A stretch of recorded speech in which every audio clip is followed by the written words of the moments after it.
La carretera estaba oscura. Un abismo de asfalto que se perdía en la noche andaluza. Mateo, con el sudor pegado a la frente, maldicia en voz baja mientras pateaba la rueda pinchada de su viejo CD Biza. El silencio del campo, roto solo por el canto de los grillos, parecía burlarse de su mala suerte. Tenía 25 años, una vida llena de sueños rotos y un trabajo precario, en un bar de Sevilla que apenas lo alcanzaba para pagar el alquiler. Y esa noche, tras un turno interminable sirviendo copas a turistas borrachos, solo quería llegar a su pequeño piso en las afueras. Pero el destino, caprichoso como siempre, tenía otros planes. El sonido de un motor lejano rompió sus pensamientos. Un faro solitario apareció en el horizonte, acercándose con un rugido grave. Mateo entrecerró los ojos, molesto pero curioso. ¿Quién demonios andaba por estas carreteras a las 2 de la madrugada? La motocicleta se detuvo a pocos metros, y un hombre alto, de unos 30 años, bajo con una calma, que contrastaba con la urgencia de Mateo. Lavaba un sombrero vaquero desgastado, una chaqueta de cuero y botas polvorientas que parecían haber recorrido 1000 caminos. ¿Problemas? Preguntó el desconocido, con una voz profunda y un acento andaluz que destilaba confianza. Mateo, desconfiado, se cruzó de brazos. Una rueda pinchada. Nada que no pueda arreglar solo. Mentira. No tenía herramientas ni idea de cómo cambiarla. El hombre, que se presentó como Javier, no respondió de inmediato. En cambio, se acercó al coche, examinó la rueda y, sin pedir permiso, sacó una caja de herramientas de su mochila. No te preocupes, vaquero. Esto lo arregló en un momento. Mateo frunció el seno ante el apodo, pero no protestó. Había algo en Javier, en su forma de moverse, en la seguridad de sus manos mientras trabajaba bajo la luz tenue de la luna, que lo hacía difícil de ignorar. Sus ojos, oscuros y penetrantes, parecían esconder una historia que Mateo, sin saber por qué, quería descubrir. Mientras Javier cambiaba la rueda, hablaron. Oh, más bien Javier habló. Contó que era un nómada, un hombre que vivía de trabajos temporales, recorriendo España, en su modo. Habló de las ferias de Cádiz, de las noches estreladas en la sierra, de cómo el viento en la cara lo hacía sentirse libre. Mateo, que rara vez hablaba de sí mismo, se sorprendió respondiendo. Habló de su infancia en un pueblo pequeño, de su madre que lo crió sola, de cómo siempre se sintió fuera de lugar, como si el mundo no tuviera espacio para él. No eres el único que se siente así, dijo Javier, apretando la última tuerca. Se limpió las manos en los jeans y lo miró directamente. ¿Cómo si pudiera ver a través de él? El mundo es grande, Mateo. A veces, solo hace falta encontrar a alguien que te ayude a verlo. Esas palabras se clavaron en el pecho de Mateo como una flecha. No sabía si era el cansancio, la noche o la intensidad de Javier, pero algo en su interior se removió. Cuando Javier terminó, lo ofreció acompañarlo hasta Sevilla para asegurarse de que le bien. Mateo, contra todo instinto, aceptó. El trayecto en el coche, con la moto de Javier siguiéndolo de cerca, fue silencioso pero cargado de una electricidad extraña. Al llegar a su edificio, Mateo dudó. Quería invitarlo a subir, a tomar un café, a seguir hablando. Pero el miedo, ese viejo compañero, lo detuvo. Gracias por lo de la rueda. Dijo, con la voz más firme de lo que sentía. Javier sonrió. Una sonrisa la dieta, que hizo que el corazón de Mateo diera un vuelco. Nos veremos, vaquero. Sueda y esa rueda. Y, sin más, arrancó su moto y desapareció en la noche. Mateo se quedó mirando la calle vacía, con una mezcla de alivio y arrepentimiento. No sabía entonces que ese encuentro fugaz era solo el comienzo, que Javier no era solo un vaquero de paso, sino una tormenta que estaba a punto de cambiarlo todo. La semana siguiente fue un torbellino de emociones. Mateo no podía sacarse a Javier de la cabeza. Cada noche, mientras servía copas en el bar, buscaba entre la multitud, esperando ver ese sombrero vaquero entre los clientes. Pero Javier no apareció. En su lugar, la vida de Mateo siguió su caso monótono. Sus compañeros de trabajo, siempre bromando sobre sus citas inexistentes, no ayudaban. Mateo nunca había hablado abiertamente de su sexualidad. En su pueblo, Sergei era algo que se susurraba, nunca se decía en voz alta. Sabía, aunque más abierta, no era un paraíso. Había aprendido a guardar sus sentimientos en una caja cerrada, bajo ley. Pero algo en Javier, en su mirada, en su forma de llamarlo vaquero con esa mezcla de burla y cariño, había abierto una grita en esa caja. Una noche, mientras limpiaba la barra al cerrar, su amiga Clara, la única que sabía de su orientación, lo acorraló. ¿Qué te pasa, Mateo? Estás como perdido. No es nada, mintió, pero Clara no era de las que se rendían. Es por un chico, ¿verdad? Insistió, con una sonrisa cómplice.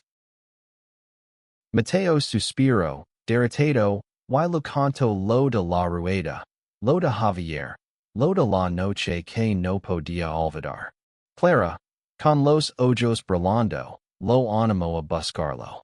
No dejes que se escape, Mateo. No todos los días aparece un vaquero misterioso en tu vida. Pero, ¿cómo encontrarlo? No tenía su número, y ni siquiera sabía su apellido. Solo tenía un nombre y la imagen de un hombre que parecía pertenecer más a un sueño que a la realidad. El destino, sin embargo, volvió a intervenir. Un sábado, mientras Mateo pasaba por el mercado de Triana, lo vio. Javier estaba allí, negociando el precio de unas naranjas con un vendedor. El sombrero, la chaqueta de cuero, la misma presencia imponente. Mateo sintió que el aire se lo escapaba de los pulmones. Sin pensarlo, se acercó. Javier, ¿verdad? El vaquero giró, y por un segundo, su rostro mostró sorpresa antes de curvarse, en esa sonrisa que Mateo ya empezaba a conocer. Vaquero, qué casualidad. ¿Otra rueda pinchada? Mateo rió, nervioso. No solo. Quería dar las gracias otra vez. Why, no sé, tal vez invitarte a un café. Javier lo miró, evaluándolo, como si estuviera decidiendo algo importante. Un café suena bien. Pero solo es mi cuenas por que tienes esa cara de quien leva el mundo sobre los hombres. Y así, entre el bullicio del mercado, comenzaron a hablar. Hablaron de todo y de nada, de la vida, de los sueños, de las heridas que ambos cargaban. Javier confesó que también había sentido algo aquella noche, pero que su vida errante lo hacía dudar. No me quedo mucho en un lugar, Mateo, pero hay algo en ti que me hace querer quedarme un poco más. Esas palabras encendieron una chispa en Mateo. Por primera vez en mucho tiempo, Cincio que alguien lo vea de verdad. No solo como el chico del bar, sino como alguien con sueños, mitos y esperanzas. Pero también sabía que Javier no era alguien que se atara fácilmente. Y eso lo asustaba tanto como lo atraía. Los días siguientes fueron un torbellino de encuentros y emociones. Mateo y Javier comenzaron a verse con más frecuencia, aunque siempre bajo el pretexto de la casualidad. Un café en una plaza de Sevilla. Un paseo por el río Guadalquivir. Una cerveza en un bar escondido, donde la música flamenca llenaba el aire. Cada encuentro era una danza cuidadosa. Un equilibrio entre la atracción que crecía entre ellos y el miedo de ambos a dejarse llevar. Javier era un enigma. Hablaba con pasión de sus viajes, de las montañas de Granada, de las playas de Málaga, pero siempre esquivaba las preguntas sobre su pasado. Mateo, por su parte, luchaba con sus propios demonios. Cada vez que sentía el impulso de acercarse más, de tocar la mano de Javier o de confesar lo que empezaba a sentir, una voz interna lo frenaba. Y si Javier no sentía lo mismo. Y si solo era un juego para él, un pasatiempo antes de volver a su vida nomada. Una noche, mientras caminaban por el parque de María Luisa, la tensión entre ellos alcanzó un punto de inflexión. La luna estaba alta, y el aroma de los naranjos impregnaba el aire. Javier se detuvo junto a una fuente, y su mirada, normalmente juguetona, se volvió seria. Mateo, ¿por qué te escondes? Preguntó, sin rodeos. ¿Qué? Mateo se puso a la defensiva, aunque sabía exactamente a qué se refería. 2. Lo que sientes. Lo que quieres. Javier dio un paso más cerca, su voz baja pero firme. Puedo verlo en tus ojos, vaquero. Pero cada vez que estás a punto de decir algo, te cierras. Mateo sintió el calor subiendo por su rostro. Quería negarlo, quería huir, pero algo en la mirada de Javier lo ancló al suelo. No es tan fácil, ¿sabes? Donde crecí, no era. No es algo que se hagas público. Javier asintió, como si entendiera más de lo que Mateo decía. Yo también vengo de un lugar así. Un pueblo pequeño, donde todos se conocen y todos juzgan. Pero un día decidí que no había a vivir para complacer a los demás. Mateo lo miró, sorprendido. Era la primera vez que Javier hablaba de algo personal. ¿Y cómo lo hiciste?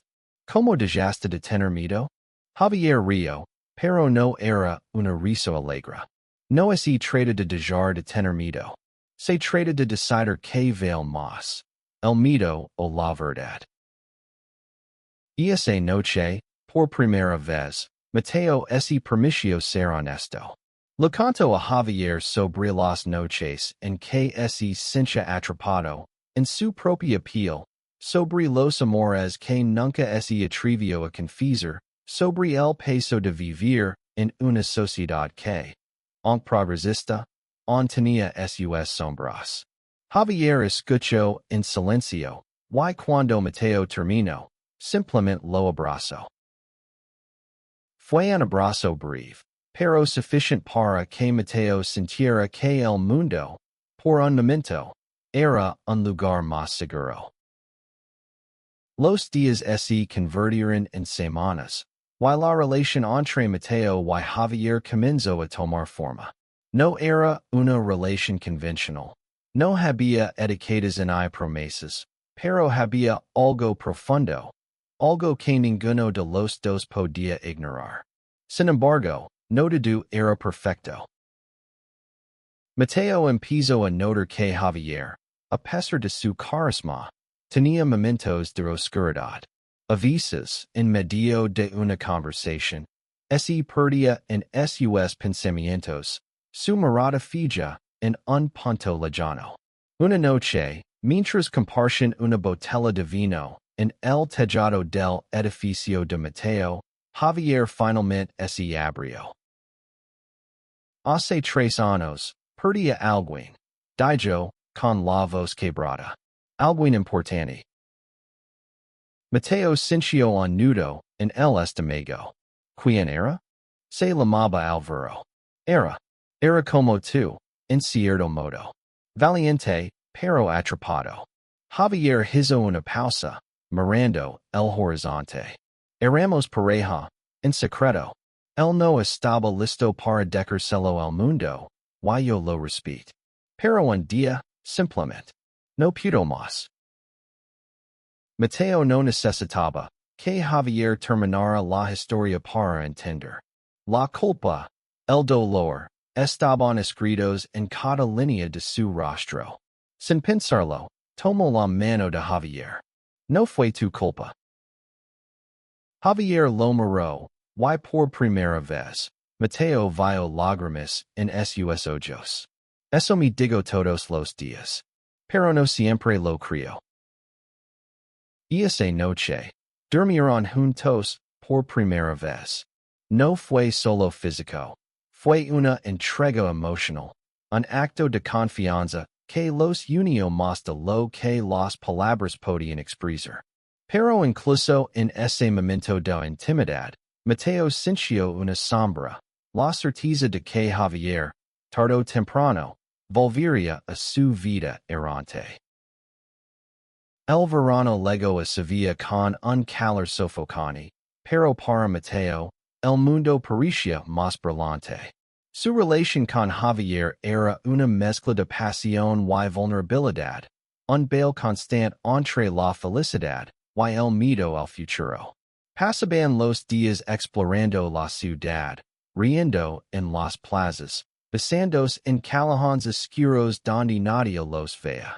Pero también había momentos de tensión, especialmente cuando Mateo intentaba hablar del futuro.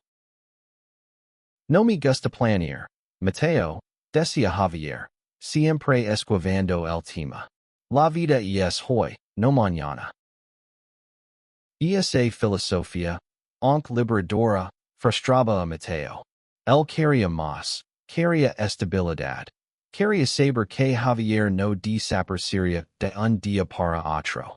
Pero cada vez que lo presionaba, Javier se cerraba, como si el peso de su pasado lo mantuviera atado a su vida sin raíces.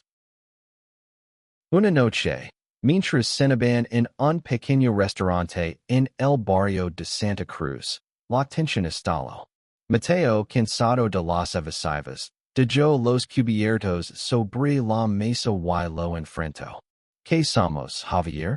¿Qué significa esto para ti? Javier lo miró, sorprendido por la intensidad de la pregunta. ¿Somos nosotros, Mateo? ¿No es suficiente? No, no lo es, respondió Mateo, con la voz temblando. No puedo seguir fingiendo que no me importa si un día te subes a tu moto y no vuelves. El silencio que siguió fue insoportable. Javier apartó la mirada, y por un momento, Mateo temió que se levantara y se fuera. Pero en cambio, Javier suspiró y habló con una sinceridad que Mateo no esperaba. Tengo miedo, Vale? Admitio. Después de Alvaro, yo no volveré a terminaría. Pero contigo es diferente. Y eso me asusta más que nada. Mateo sintió que el corazón se lo detenía. Por primera vez, Javier estaba siendo completamente honesto, y eso lo hacía aún más real, más frágil. Tomaron sus manos bajo la mesa, y aunque no resolvieron nada esa noche, algo cambió. Había una promesa implícita, un compromiso tácito de seguir adelante, juntos, al menos por ahora. Pero la vida, como siempre, tenía otros planes. Una mañana, Mientras Mateo se preparaba para su turno en el bar, recibió una llamada de su madre. Su voz estaba llena de pánico. Mateo, es tu tío. Ha tenido un accidente. Necesitamos que vengas al pueblo. El tío de Mateo, Manuel, era la figura paterna que nunca tuvo. Había sido su apoyo durante los años difíciles, pero también era un hombre tradicional. De los que no entendían ni aceptaban la vida que Mateo quería vivir. Regresar al pueblo significaba enfrentarse a su pasado, a las miradas de los vecinos, a las preguntas que nunca quiso responder. Javier, al enterarse, insistió en acompañarlo. No tienes que pasar por esto solo. Dijo, con esa firmeza que Mateo había aprendido a amar. El viaje al pueblo fue un recordatorio de todo lo que Mateo había dejado atrás. Las calles estrechas, las casas blancas, los murmullos de los vecinos. Cuando llegaron al hospital, encontraron a Manuel estable, pero débil. La recuperación sería larga, y Mateo decidió quedarse unos días para ayudar a su madre. Javier, sin embargo, no encajaba en el pueblo. Su presencia, con su air de forastero, atraía miradas curiosas y, en algunos casos, hostiles. Una noche, mientras caminaban por la plaza principal, un grupo de hombres del pueblo los confrontó. ¿Qué haces aquí, vaquero? Dijo uno de ellos, con un tono bullying. Este no es tu lugar. Mateo sintió la rabia creciendo en su pecho, pero antes de que pudiera responder, Javier dio un paso adelante. Estoy donde quiero estar. Respondió, con una calma que escondía una advertencia. La situación no pasó a mayores, pero dejó a Mateo temblando. No por miedo a los hombres, sino por lo que representaban. El rechazo, el juicio, la vida que había intentado dejar atrás. Esa noche, en la pequeña casa de su madre, Javier lo abrazó y le susurró. No dejes que te definen, Mateo. Eres más que este lugar. El tiempo en el pueblo fue un desafío para ambos. Mateo se debía entre su amor por su familia y la incomodidad de estar en un lugar donde nunca se sintió aceptado. Javier, por su parte, intentaba adaptarse, ayudando con las tareas de la casa y acompañando a Mateo en sus visitas al hospital. Pero la tensión entre ellos crecía. Una tarde, mientras pasaban por un olivar cercano, Mateo finalmente explotó. ¿Por qué sigues aquí, Javier? Este no es tu mundo. No tienes que cuidar por mí. Javier lo miró, herido. ¿Crees que estoy aquí por obligación? Estoy aquí porque te quiero, Mateo. Pero parece que tú no confías en eso. Esas palabras golpearon a Mateo como un puñetazo. Quería creerlo, quería aferrarse a lo que tenían, pero el miedo era más fuerte. No sé si puedo hacer esto. Admitió, con lágrimas en los ojos. No sé si puedo ser lo que tú necesitas. Javier no respondió de inmediato. En cambio, se acercó y lo besó. Un beso lento y lleno de promesas no dichas. No necesito que seas nada más que tú, dijo finalmente. Pero tienes que decidir si quieres esto, Mateo. Porque yo sí lo quiero. Esa noche, Mateo no pudo dormir. Las palabras de Javier resonaban en su cabeza, mezcladas con los recuerdos de su infancia, de las veces que se sintió invisible, de las noches que pasó diciendo ser alguien más. Por primera vez, se dio cuenta de que no era solo el pueblo lo que lo ataba, era el mismo. A la mañana siguiente, decidió hablar con su madre. Lo contó todo, Su relación con Javier, sus mitos, su amor. Esperaba rechazo, pero en cambio, su madre lo abrazó. Solo quiero que seas feliz, Mateo. Siempre lo he querido. Esas palabras fueron un balsamo, pero también un desafío. Mateo sabía que, para ser feliz, tenía que enfrentarse a sí mismo. Y eso significaba aceptar no solo su amor por Javier, sino también su lugar en el mundo. De vuelta en Sevilla, las cosas comenzaron a cambiar. Mateo, fortalecido por la conversación con su madre, decidió ser más abierto sobre su relación. No fue fácil. En el bar, algunos compañeros hicieron comentarios despectivos. Y hubo clientes que dejaron de ir pero también hubo quienes lo apoyaron. Como Clara, que se convirtió en su mayor defensora. Javier, por su parte, empezó a quedarse más tiempo en Sevilla. Encontró un trabajo temporal en un taller de motos, y aunque seguía siendo el vaquero errante, parecía estar construyendo algo parecido a una vida con Mateo. Una noche, mientras celebraban el cumpleaños de Mateo en un bar de flamenco, Javier lo sorprendió. En medio de la música y las risas, se puso de pie y, delante de todos, le dedicó una canción. No era un gran cantante, pero su voz, ronca y llena de emoción, hizo que todos en el bar se calaran. Cuando terminó, se acercó a Mateo y le susurró. Eres mi hogar, vaquero. Donde si que estés. Allí es donde quiero estar. Mateo, con los ojos llenos de lágrimas, lo besó frente a todos. Por primera vez, no le importó quién miraba o qué pensaban. Solo importaba Javier, y lo que habían construido juntos. Pero la felicidad, como todo lo bueno, era frágil. Una mañana, mientras Mateo se preparaba para el trabajo, Javier recibió una llamada. Su rostro cambió, y cuando colgó, explicó que tenía que ir a Cutis. Un amigo de su pasado, alguien que lo había ayudado años atrás, estaba en problemas. No quiero ir, admitió Javier. Pero le debo mucho a esta persona. Mateo, aunque preocupado, lo apoyó. Pero prometim que volverás.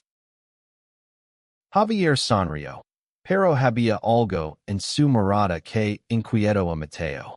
Siempre vuelvo, vaquero. Los días sin Javier fueron una tortura. Mateo intentaba mantenerse ocupado, pero la incertidumbre lo consumía. ¿Y Javier decidía no volver? ¿Y su vida nómada era más fuerte que lo que sentían? Una semana después, Javier regresó, pero no estaba solo. Lo acompañaba una joven, Sofía, que resultó ser la hermana de Alvaro, el hombre que Javier había perdido. Sofía estaba en problemas, siendo de una relación abusiva, y Javier la había ayudado a escapar. Mateo sintió una mezcla de alivio y celos. Sabía que no había nada romántico entre Javier y Sofía, pero su presencia era un recordatorio del pasado de Javier, de las heridas que aún no habían sanado. Necesito tu ayuda, Mateo, dijo Javier una noche, mientras los tres estaban en el piso de Mateo. Sofía necesita un lugar donde quedarse, al menos hasta que pueda empezar de nuevo. Mateo, aunque abrumado, accedió. No era solo por Javier, era por Sofía, que lo miraba con una mezcla de gratitud y miedo. Durante las semanas siguientes, Mateo y Sofía se convirtieron en aliados inesperados. Ella le contó historias sobre Alvaro, sobre cómo Javier había sido su roca, pero también sobre cómo la culpa lo había empujado a ir de todo. Nunca se queda mucho tiempo en un lugar, dijo Sofía, con tristeza. Pero contigo es diferente. Lo veo en como te mira. Esas palabras dieron a Mateo una nueva perspectiva. Javier no era solo un vaquero errante. Era un hombre que cargaba con un pasado, pero que estaba intentando, a su manera, construir un futuro. Con el tiempo, Sofía encontró un trabajo y un lugar propio, y la vida de Mateo y Javier volvió a una especie de normalidad. Pero algo había cambiado. Mateo, fortalecido por todo lo que habían pasado, decidió que era hora de tomar las riendas de su propia vida. Renunció a su trabajo en el bar y comenzó a estudiar fotografía, una pasión que había abandonado años atrás. Javier, aunque al principio sorprendido, lo apoyó incondicionalmente. Incluso empezó a acompañarlo en sus salidas fotográficas, llevando su moto a los rincones más remotos de Andalucía para que Mateo capturara la belleza del paisaje. Una noche, mientras miraban las fotos de Mateo en el ordenador, Javier lo sorprendió con una confesión. Quiero cuidar, Mateo. De verdad. Pero necesito saber que tú también lo quieres. Mateo lo miró, con el corazón latiendo con fuerza. Lo quiero, Javier. Pero no quiero que renuncies a quien eres. Javier sonrió. Y esta vez no había tristeza en su mirada. No estoy renunciando a nada. Estoy eligiendo algo mejor. Esa noche, hicieron planes. No eran planes grandiosos. No había promesas de eternidad, pero eran reales. Hablaron de viajar juntos, de explorar España y tal vez más allá, pero siempre volviendo a Sevilla, a su hogar. El clímax de su historia llegó en una noche de verano, durante la feria de abril. Sevilla estaba viva, llena de luces, música y colores. Mateo y Javier, vestidos con trajes tradicionales, caminaban entre las casetas, riendo y bailando al ritmo del flamenco. En un momento, Javier lo llevó a un rincón tranquilo, lejos del bullicio. Bajo un cielo lleno de estrellas, sacó un anillo sencillo, hecho a mano. No es una propuesta de matrimonio, vaquero, dijo, con una sonrisa nerviosa. Es una promesa. Una promesa de que, pase lo que pase, siempre encontrar el camino de vuelta a ti. Mateo, con lágrimas en los ojos, aceptó el anillo. Yo permito estar aquí, esperando. Se besaron, y en ese momento, el mundo entero desapareció. No importaban las miradas de los demás, los prejuicios, los mitos. Solo importaban ellos, y el amor que habían construido contra todo pronóstico. Los meses siguientes fueron una prueba de su promesa. Javier seguía viajando, pero siempre volvía. Mateo, por su parte, empezó a exponer sus fotos en pequeñas galerías de Sevilla, ganando reconocimiento poco a poco. Su relación no era perfecta, pero era suya, y eso era suficiente. Una noche, mientras estaban en el tejado de su edificio, mirando las estrellas, Mateo reflexionó sobre todo lo que habían pasado. Desde aquella rueda pinchada en una carretera desierta hasta ese momento, su vida había cambiado de formas que nunca imaginó. Había encontrado el valor para ser él mismo, para amar sin miedo, para construir un futuro sin renunciar a sus sueños. Javier, acostado a su lado, lo miró con esa sonrisa que siempre lo desarmaba. ¿En qué piensas, vaquero? En cómo una rueda pinchada puede cambiar la vida, respondió Mateo, riendo. Javier ese acercó y lo besó suavemente. No fue la rueda, Mateo. Fuimos nosotros.